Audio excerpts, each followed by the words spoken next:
Ce serait se méprendre sur le sens du commandement de Jésus, demandant aux disciples de porter sa croix, que de l'invoquer comme prétexte pour camoufler les échecs de la vie, les faiblesses, les injustices ou l'oppression.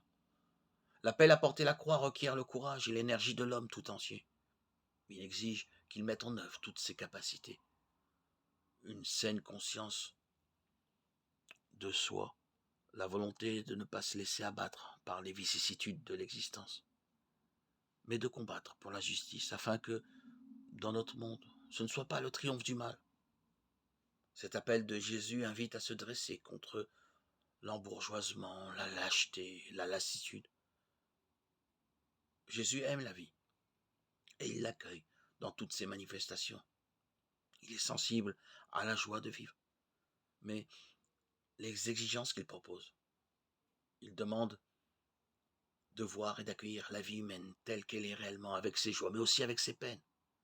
Il invite à soutenir les misérables, les malades ou ceux dont la vie nous apparaît dégradée, défigurée, sans espoir, complètement absurde.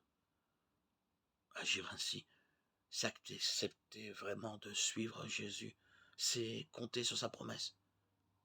Celui qui tiendra jusqu'au bout, celui-là sera sauvé. Marc 10, 22. Bien souvent, hélas, l'homme n'a pas la force de réagir de cette façon.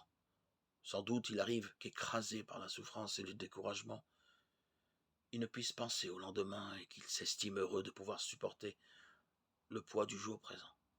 Sa foi et le fait de savoir que le crucifié est près de lui pourront peut-être lui apporter la consolation et la force d'affronter les heures qui suivent. Mais en de pareilles circonstances, le visage du crucifié ne peut-il également s'estomper? Et qu'en est-il si ce qui lui reste d'humanité est brisé par la torture ou les supplices?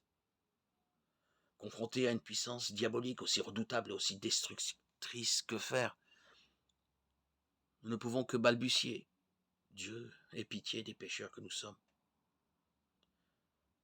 confiant en son infinie miséricorde pour nous tous.